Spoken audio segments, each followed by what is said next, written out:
Hi everyone, I'm Mike, and this is a 3D printed 1/7 scale model of an aerial seed planting drone that I designed. I affectionately refer to it as the Timber Glider. I designed it using Fusion 360. They provide student accounts for free, which is pretty cool because it's very powerful industry grade software.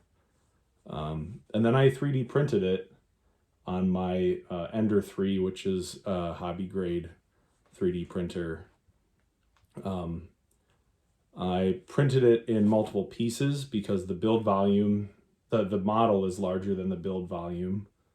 So you can kind of see some seams right here where the wings snap in. The propellers I printed separately.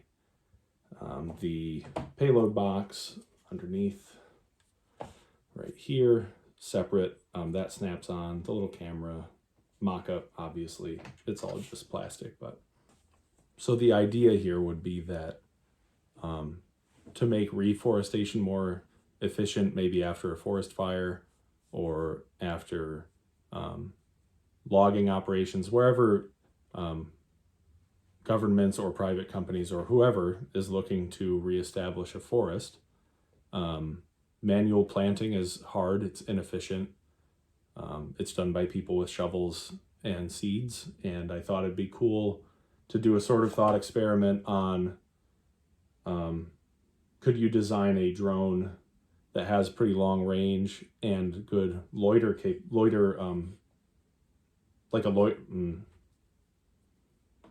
that has pretty long range and can loiter for a long time over an area to complete its planting mission.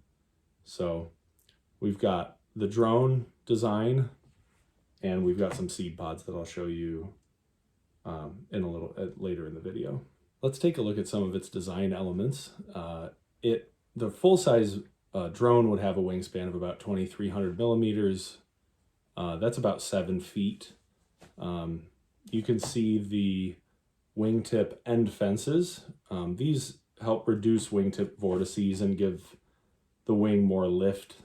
They make the wing much more efficient, as this drone would have to lift quite a bit of payload to do its job. I kind of tried to focus on that in the design.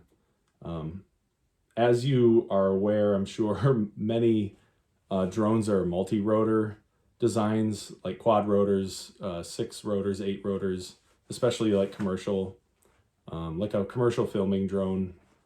But I thought fixed wing aircraft generally have a higher lifting capability per the amount of energy they're spending, or the amount of power they have to produce is a better way to say it. So I went for a fixed wing design, which is why the Timber Glider looks more like an airplane and less like a sort of traditional quadcopter drone or multi-rotor drone. It would be designed to have removable wings so that it could fit in the back of a pickup truck. It is catapult launched. You can see the launch lug right here,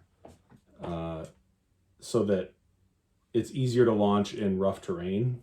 It would be parachute recovered, or it could land like a traditional aircraft, but generally I feel like a tree planting drone would need to be able to take off and land in very rough terrain, which is one of the advantages of a multi-rotor, so I had to kind of account for that disadvantage with a fixed wing in my design.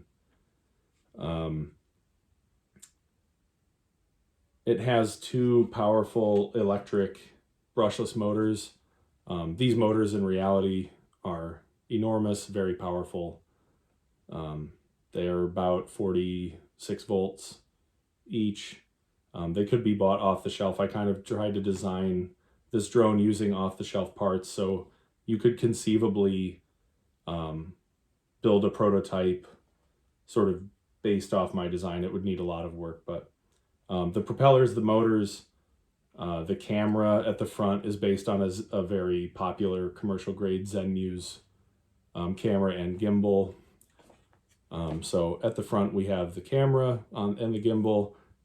This is a antenna dome, aerodynamic antenna covering, or like a fairing for the GPS and the control antennas.